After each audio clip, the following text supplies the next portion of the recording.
Behind the Dikes from Bill Evans are recordings made in the Netherlands in 1969 with bassist Eddie Gomez and drummer Marty Morell. And, this really just takes a page, first of all, Bill Evans at his very best at a very interesting time. And he was just an incredible form. But these are recordings that had been released previously in a bootleg fashion, not really getting the Rolls-Royce treatment that they deserve. And it was an opportunity for us to go back. And first of all, we were lucky. We knew where the tapes were. We knew that we could go back and do an original transfer. We could make it better than that bootleg. And you want to know something? The best part? We could see that the musicians in Bill Evans' family were paid for the very first time for this issue coming out. And capturing the copyright, especially when something's been in the public domain, is a very important thing. And I think now that we've been able to make this an official release, but it's great music recorded in Hilversum and also recorded in Amsterdam. There's some bonus tracks that folks have never heard before. They've never been available, including a couple of cuts with the Metropole Orchestra, the legendary Metropole Orchestra.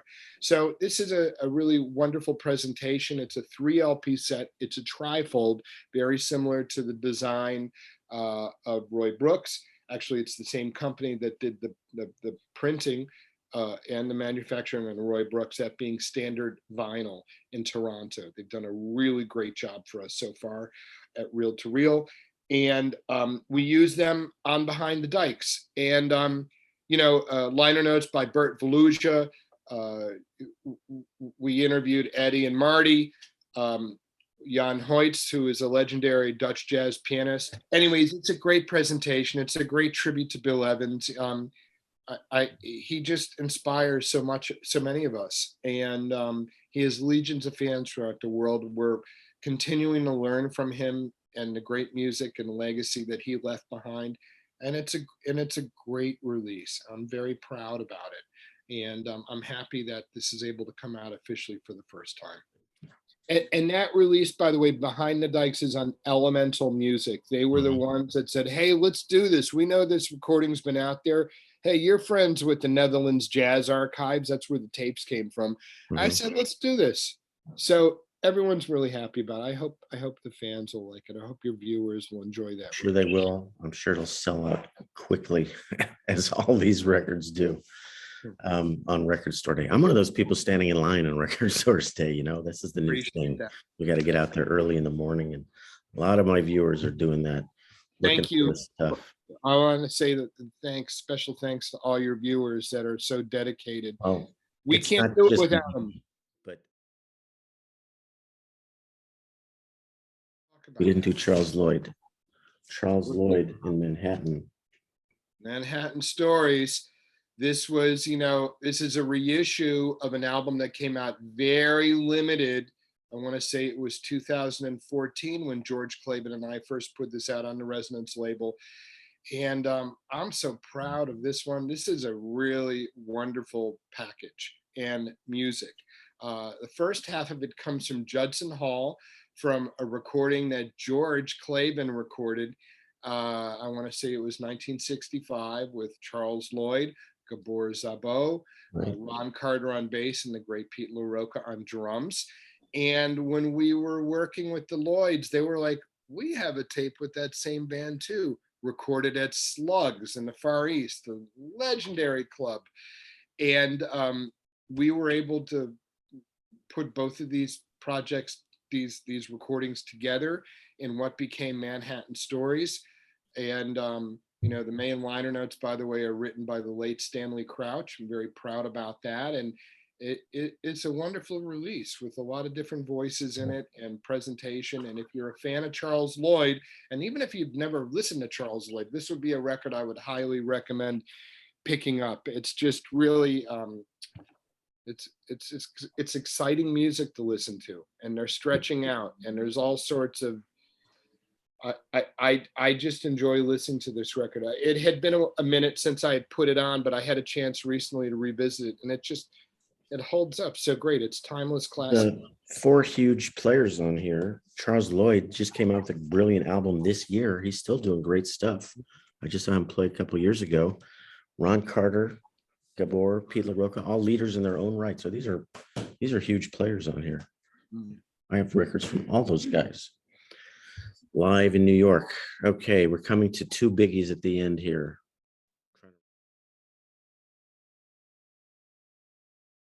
One, because this is a really special record. This is my favorite of the three that I've gotten to listen to so far, because Roy Hargrove, Mulgrew Miller. Roy died very tragically just a few years ago, right? Like 2018, in his 40s. Very sad story, but was becoming one of the best trumpet players on the scene. And Mulgrew Miller. And I listened to this and saw this is so clean. Wow, this sounds, and then the audience, this is a live recording. It was so clean. I didn't know it was live until thunderous applause between sets. So tell us about this great record in harmony. I'm like a lot of all my other releases, I'm very proud of this one too. Let me tell you about where the journey began for us. It really started back in 2016. I was traveling. I was in Europe, in Geneva, Switzerland, at the home of Jacques Mual. Jacques is the founder of Groove and High Records, a record producer and executive. And we were at his home. He said, "I want to play you something." And he played me one of the tunes. I can't remember which one it was.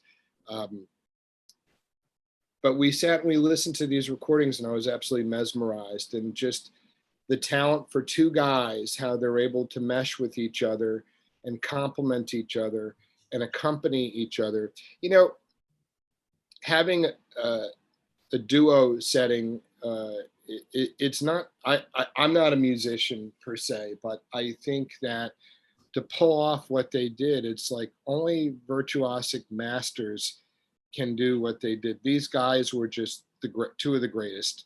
Mulgrew, for me, is someone that I've been listening to since his recordings of Woody Shaw. I remember getting the CBS Woody Shaw Mosaic box set, and I think some of those recordings were the first that I heard with Mulgrew, and I've been a fan ever since. I had a chance to see Wingspan many times, seeing him with Tony Williams, one of the greats. Roy Hargrove is a musician who I admired so much as well. Roy is someone that I first met at the beginning of my career in the music business. And I also knew Roy's manager a long time, Larry Clothier, who is my co-producer on this production. So it took about 5 years from the time I first heard about these recordings. And, you know, there's a lot of jockeying, a lot of following up, a lot of trying to engage with people sometimes to put out a recording. And this was a project that I was very passionate about. George Claben and I, George really supported me in going out and getting this. And when Roy Hargrove Legacy was established, the foundation with his daughter and widow, I was able to loop back and started speaking with a gentleman by the name of Rob Patrick, who works with the family, represents the estate. And I just expressed my love. I mean, Roy is someone I've been listening to since my early 20s. And it's also very personal for me too, because working at Polygram Records when we had Verve, into my time at Universal Music Group, even with RH Factor, it seemed that for a big part of my career, I was there when his records were coming out and working for the company. But it's not working for the company. It's just, this is a man that I admire both of them. But Roy was a guy who I admired so much. He was a part of the community. I would be in New York at Smalls, and at 2:30 in the morning, he would be coming up and sitting in with the musicians. He was a man that gave back to this music so much. Like Mulgrew also mentored many musicians. And he was just someone who's one of my favorite trumpet players. Mulgrew is one of my favorite piano players. You put it together, it's a really incredible experience. And I just feel so proud to be able to put out this recording called In Harmony. And, Ted Pankin wrote the liner notes for it. We have a host of images from tons of different photographers. But also one of the great parts about this package was, again, the music speaks for itself. This is the kind of record that you'll want to play on repeat all day. These are just beautiful images that we have in the package. But we had a chance to speak to so many people that were touched by Roy and Mulgrew, from Sonny Rollins to Sonny Conrad, Rollins. Okay, he's come up. This is the only project he's done in forever, is speaking to you guys on this record. It's amazing. He also spoke to us about Harold Land, by the way, too. I wanted to check in, but that's okay. I'm sorry. But you know what? We're very lucky, right? They're both with you, though. I want to, no, I didn't mean to correct you like that. I just want to say, it's like when you have the phone line to certain people, I'm like, you know what? I want people to weigh in. I wanted to collect memories and thoughts and tributes. And you can just flip through. I think it was close to 20 individuals that we interviewed and we spoke with. There's a picture of Mulgrew Miller backstage at the Keystone Corner, I believe, taken by Brian McMillan. And look there. Christian McBride and Common, the rapper, and Ron Carter, all these great people outpouring of love for these two guys. Ambrose, how do you pronounce his last name? Akinmusiri. Yeah, that's it. Ambrose Akinmusiri, who's an up-and-coming guy. He's been doing great stuff on Blue Note. Okay, that's coming. Those are all the Record Store Day releases that are coming out July. What's the date? 17th. July 17th. Yeah. Is just this is July already, like 2 weeks from today's Saturday. So people should be lining up today to get in line, hopefully.